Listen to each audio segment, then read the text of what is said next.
8 things that the legacy media is being strangely quiet about right now. This article comes to us via Michael Snyder. If you prefer to read the article or just read along as I'm going through it and discussing the various 8 topics, you can do so by clicking on the link just below this video. So let's get into it. Let's just cut straight to the chase. This is we have it cross-posted over at AmericanPoliticalReport.com.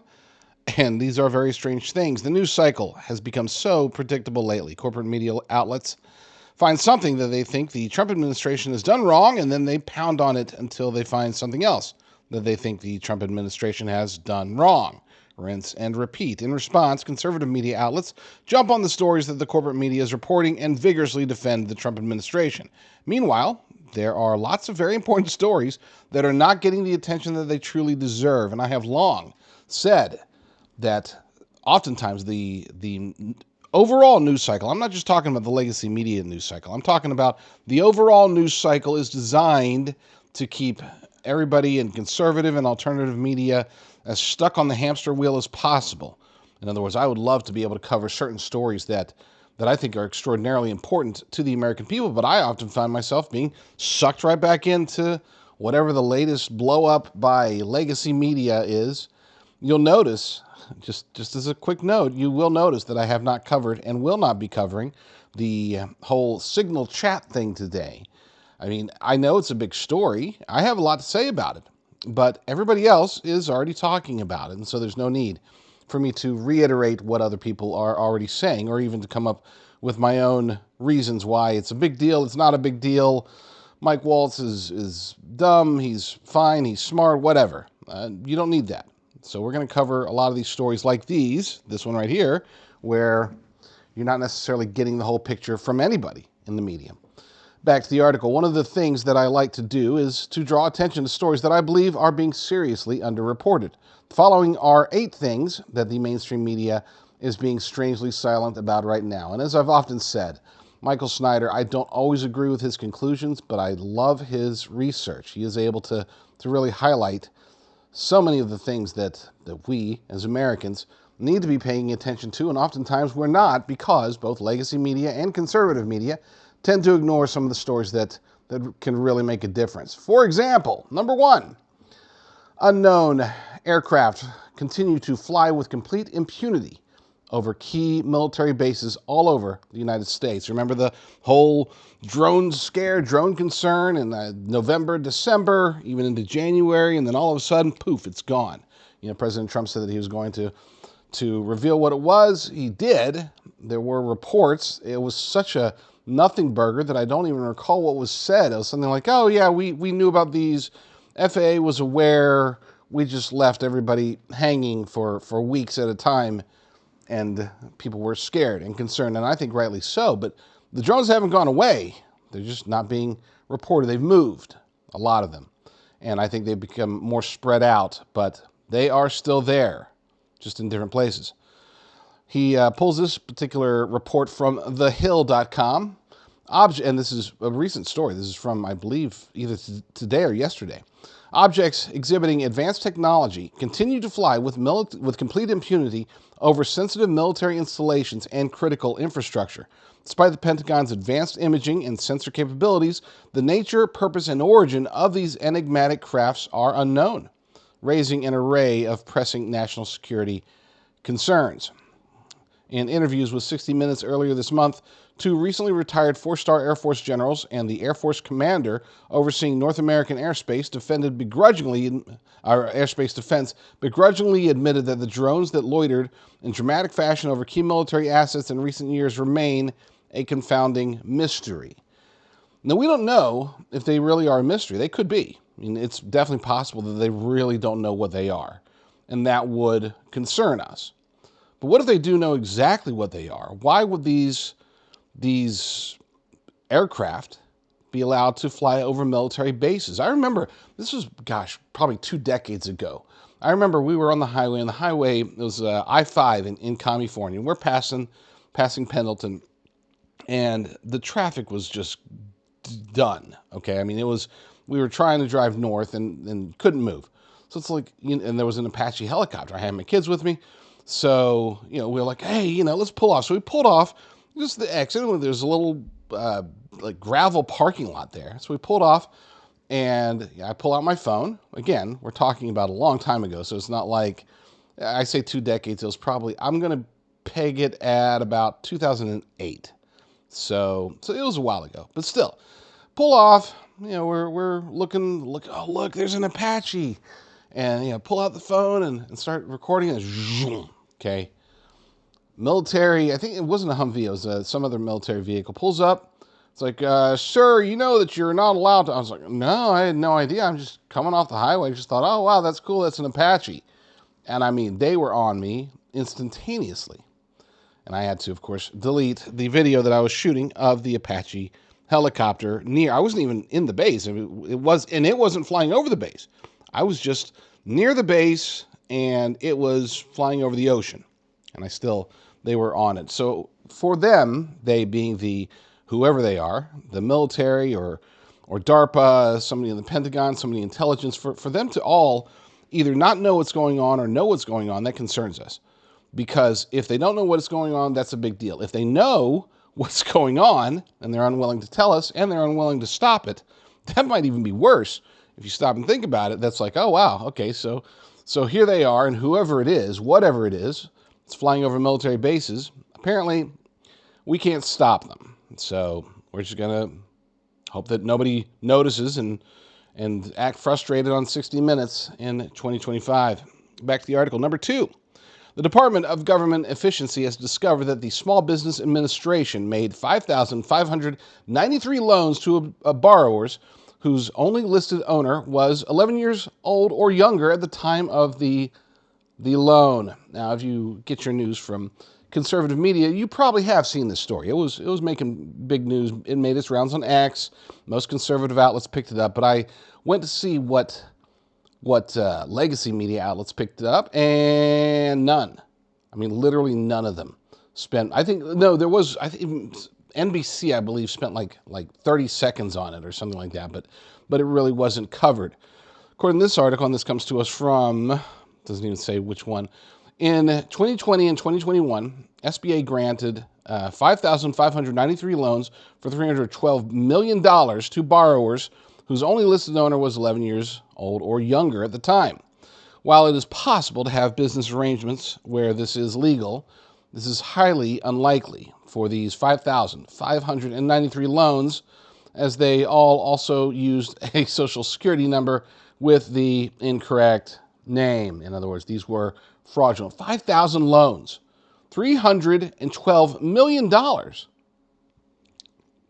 You'd think, just saying, you'd think that maybe legacy media would consider that to be a big deal. Number 3, domestic terrorists just planted multiple incendiary devices at a Tesla dealership in Austin.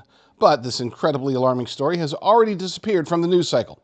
The following comes from a brief ABC News story about this incident that was posted yesterday. And if you do get your news from proper sites such as thelibertydaily.com or americafirstreport.com, then you will know that we posted these stories, and we actually posted multiple stories about this topic. I think we actually covered it more so than the aforementioned ABC News, but let's see what it says, just in case you missed it. Multiple incendiary devices were found at a Tesla dealership in Austin, Texas on Monday morning, according to the Austin Police Department. Officers located the suspicious devices after responding to a Tesla dealership on U.S. Route 183 just after 8 a.m. local time and called the Austin Police Department bomb squad to investigate. The devices were determined to be incendiary and were taken into police custody without incident. Yeah,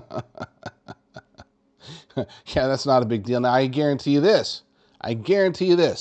If they had found incendiary devices at a LGBTQIA plus bar, this would be the only story being talked about today. But because it was at a Tesla dealership, they're like, oh, wow. Moving on. Number 4. Far-left radicals at anti-government rallies throughout the nation are openly calling for violence against government officials. These, of course, are apparently, according to legacy media, these would be those pesky, mostly peaceful protesters. Another blathered about hanging Trump by his ankles from a lamppost. until dead, stating the only good fascist is a dead fascist. That's sort of incendiary, don't you think? Another attendee stated that violence is the only thing they're going to listen to now, they being, I guess, us and the Trump administration. I feel like we've done the rallies if, quote unquote, violence is what we need to do, then that's what we need to do. Now, I want you to we need to take this very seriously, extremely seriously, because whether you would like to attribute it to mental disorders, okay, mental illnesses, or as I like to attribute it to something that's demonic or even satanic, this plague, this psychological dilemma has taken control and is exerting more control over, I don't know how many, thousands, tens of thousands, maybe hundreds of thousands, perhaps even millions of Americans. People walking around you right now are crazy enough to want to commit violence against you for no apparent reason. Okay, we saw the sort of the seeds of this. Remember the good old days where the worst thing that could possibly happen randomly, not the worst, but where there was a rash of random attacks on people that wore MAGA hats, okay, during Trump's first administration. Well, it's gotten a lot further now. It's gotten to the point to where not only are these random acts of violence seemingly increasing, but they're becoming more dangerous, more deadly, and seemingly more random. It's not just that they're going after Teslas, for example. There's this, I don't know, spirit, aura of malcontent. It's the best way I can put it, and I apologize for not being able to explain it properly, but this is a realm that I'm not quite ready to touch on completely because it is dangerous. All I'm suggesting, and I tell this to my family, doesn't matter what your situation is, if you're going to the gas station, the grocery store, picking up your kids at school, even if you just notice people out and about, stay frosty. I'm not telling you to be scared, okay? I'm not saying live in fear, okay? But be aware. It was probably 2-3 weeks ago. It was a late night run to the gas station, okay? My wife was going on a semi-trip, okay? She's going up to L.A., and she needed her car full of gas, and I'd forgotten to do it throughout the day, so I'm going to a gas station around midnight, okay, to fill up her tank for her. And I noticed that, so there's one other car there, and I noticed that there's a couple of guys on bicycles, of all things. Bicycles that were there, and they were young, but they weren't kids, okay? We're talking, probably late teens, but more likely probably early 20s, a couple of them. And they kept circling right around the dumpsters. And I thought to myself, okay, this looks kind of odd. It looked like they were going to try to come after the guy that was there before. And as I recall, oddly enough, I believe that no, never mind, sorry, different incident. Anyway, the story's taking too long. Let me cut to the chase. I went ahead, rushed through. I was going to go inside and give me like a Celsius or something. I decided, you know what, let me just rush through. And I conspicuously made my, sort of puffed up my chest and was like watching, not staring, just watching them, making sure that they knew that I was facing their direction, and any moves that they made, I would be noticing. I was right by the gas can or the gas pump, got it finished, kept watching, did my thing, got in the car, started up, kept watching. And, the other guy was finishing up too, went ahead and waited for him to finish, because I didn't want to leave and then leave him hanging either. So it's like, okay, this does seem suspicious. So I drive away. I wait for the guy. He leaves. I leave as well. And then I circle back around. I just wanted to see. I circle back around. I come back to the guy. I want you to be clear here. This is in a very nice neighborhood. Okay, it was off the high, not nice neighborhood. It was it was in a nice gas station, right next to a nice, really amazing steakhouse that we love. And, but again, late at night. So I pull back in. Turn around, pull back in, not to the gas station, but just the street. It's a little side street. Pull in and park, and I'm just watching. And sure enough, okay, those two kids, they're on bicycles. They start to sort of circle around, and then 5 more guys that were in the, they had one of those fences that was around the dumpster. 5 more guys emerge, all on bicycles, and then they were back there in the dumpster area, and they all left. All 7 of them left, and it's like, wow, I wonder what they would have done if I didn't come and see that guy. Or maybe they were watching that guy and seeing if anybody else was coming. What if the guy was never there and I was by myself? Or what if I left early or the guy left early? It seemed as if, and I can't confirm this, but it seemed as if this was going to be some sort of carjacking or whatever. And I wouldn't have been surprised if it had been. With that said, it could have been nothing. It really could have been nothing. This could have just, maybe they were back there doing drugs and they had a couple of lookouts. I couldn't tell you. I wasn't close enough to know that what they were doing, but it is odd that you have 5 guys on bicycles leaving they would have been jam-packed in there because it's not like there's a lot of space. So 5 guys on bicycles with 2 more guys outside on bicycles at a gas station around midnight. I don't know. But I'm glad that I don't know. I'm glad that I'll never know. Because to have found out exactly what they were doing, chances are there was, it wouldn't have worked out very well for me or for potentially somebody else. So, point is, after that long and drawn out story, point is that stay frosty. Be aware of your situation. Be aware of your circumstance. Never assume that any place is going to be safe because there are crazies out there. No, I'm not suggesting, those 7 guys were clearly anti-Trump. It's not just about being anti-Trump or anti-Musk or anti-American or anti-anything. It just seems to be a spirit of mayhem, a spirit of chaos, a spirit of evil that appears to be, in my humble opinion, continuing to emerge here in the United States of America. One of the best ways to stay ahead of the deep state and to understand the machinations of the globalist elite cabal is to get information from people in the know, such as former CIA analyst Jim Rickards. Go to jdrucker.com/crisis, jdrucker.com/crisis, and see what information they have for you today. All right, number 5. There are plans to create, let me get back on the screen. There are plans to create a new Islamic city on 402 acres of land in Texas that would include over 1,000 houses, a mosque, a faith school, a community college, and sports facilities. I'm not going to read this because we covered this before. I covered this, was it this week? No, it was last week. I covered this last week, and I covered it 2 or 3 weeks ago, or last month, when the story first broke. But even since then, this will be the 3rd time that I'm talking about Epic City in Texas.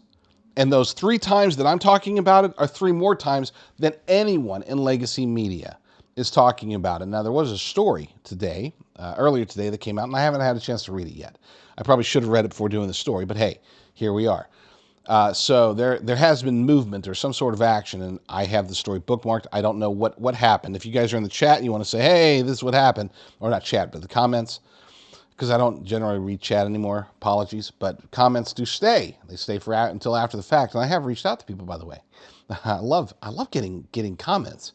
I used to hate comments, but apparently the comments that we're getting, whether it's on YouTube, BitChute, Rumble, X, the commenters, you guys are getting what's the word for it? You're educating me sometimes, and I love that. But so that story's not getting covered nearly by really anybody. Number 6, the number of people living in the United States that were born outside of the country has reached the highest level ever recorded. Let me repeat that. And I think it's important that we also know that it's not just the highest level, it's also the highest percentage. The number of people living in the United States that were born outside of the country has reached the highest level ever recorded. Now look, for those who don't know, I was born outside of the country. Granted, I moved here when I was an infant, and I have no recollection, nor do I have any dual citizenship or anything like that. I am an American citizen, but I am also technically a migrant. I was not born here in the United States. My father was in the Air Force, the U.S. Air Force, and yada, yada, yada. But the point is that I would qualify as foreign-born. And I'm not suggesting that anybody who is foreign-born is necessarily bad. That would be dumb of me to say that, because that would be saying that I'm bad.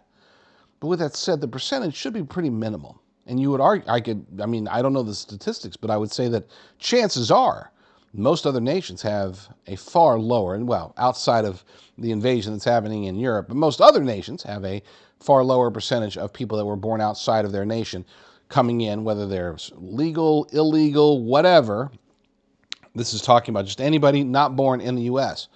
The article itself comes from MSM, so it's not going to be, oh, immigrants bad, illegal aliens bad. And it's just going to talk about, the facts, allegedly, with their leftist tilt. But still, the number and share of the U.S. population that are foreign-born or are immigrants reached the record highs in January, a report says.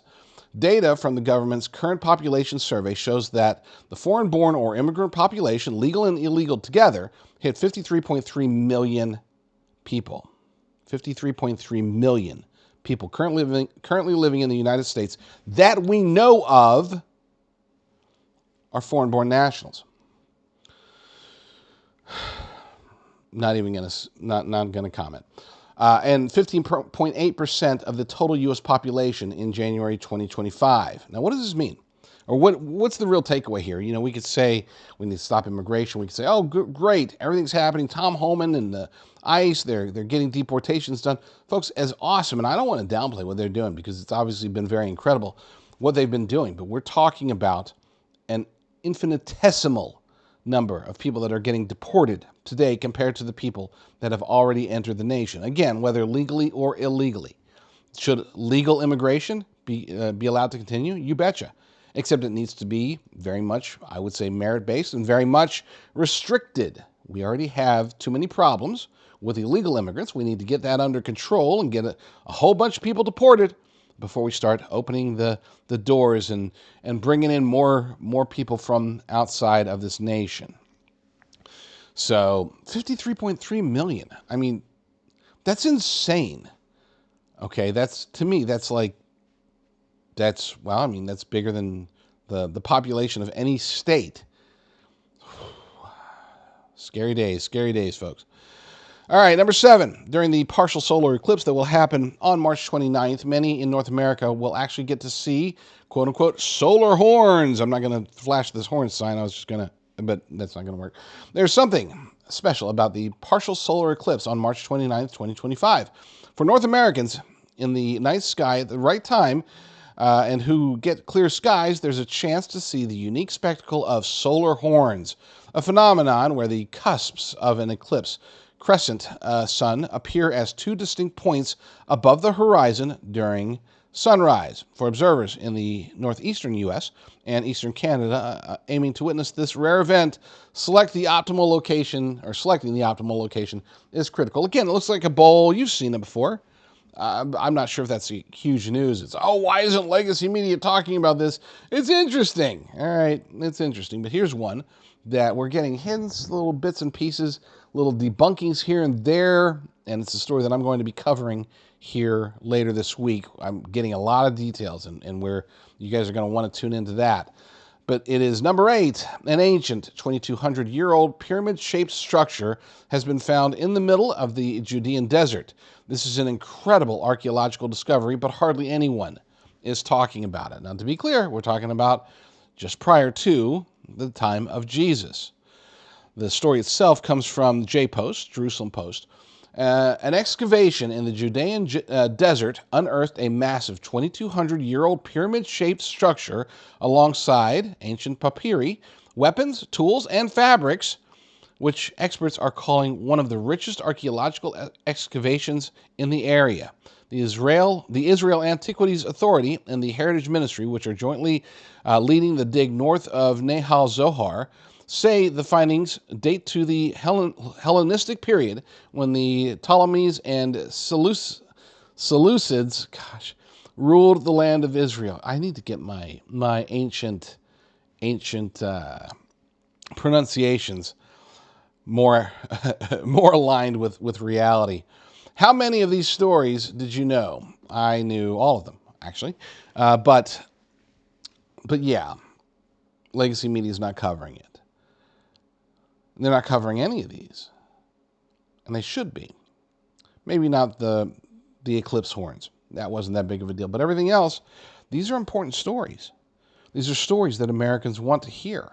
It can't just be Trump says this, then Jasmine Crockett says this, and then Adam Schiff does this, and then Mike Waltz does this. It's we're not a political nation per se. And the alternative, which a lot of people lean on, is, oh, then I guess we're a Hollywood nation and an entertainment nation. No. There are so many interesting things happening, so many mysteries. And I think we need to, as Americans, strive more to be discoverers, strive more to be researchers, scholars. You know, the concept of being a scholar isn't necessarily, oh my gosh, he went to Princeton. The concept, the reality in today's world, especially with the internet, especially with all of the wealth of human knowledge at our fingertips at any given moment, we should all strive to know more. I'm not trying to lecture you. I'm not trying to make fun of you if you go to a Taylor Swift concert. Okay, yeah, I would definitely make fun of you if you went to a Taylor Swift concert. But you get the idea. I'm just suggesting that we can't just sit here and rant and rant and rant all day. That's what the left does, okay? They sit there and they dream about Elon Musk. They dream about burning Tesla dealerships or doing bad things to President Trump or members of his administration or beating up people wearing MAGA hats or whatever. We can't fall into that negativity, fall into that trap of being basically single source people when it comes to our news and our actions. Our news and our actions should be completely different, okay? What we're reading, what we're learning, shouldn't be driving everything that we're doing. Our biggest focus, of course, in my humble opinion, our biggest focus, especially in 2025, should be on advancing our understanding of the Bible, on praying more, fasting, repenting, learning the various things that we as people need to be doing. And if you might say, well, but I'm not a Bible-believing Christian. Well, then I would suggest researching it anyway and determining why so many people, including me, I'm obsessed with it. I think about it all the time. What can I do better? What can I do more of? As much as I am stuck, from a professional perspective, I got to focus on the news. But you'll notice, anybody who's been following me for long enough will realize that I've pulled further and further and further away from politics and focused more and more and more on culture, conspiracy theories, and yes, faith. I think that is a good thing, and perhaps something that we, as Americans, should all be striving for. Again, whether you're a Bible-believing Christian or not. Thank you so much for watching. Please go to jdrucker.com/find, jdrucker.com/find for my Rumble, YouTube, X, Brighteon, BitChute, Apple Podcasts, all of the various places where you can subscribe to my work.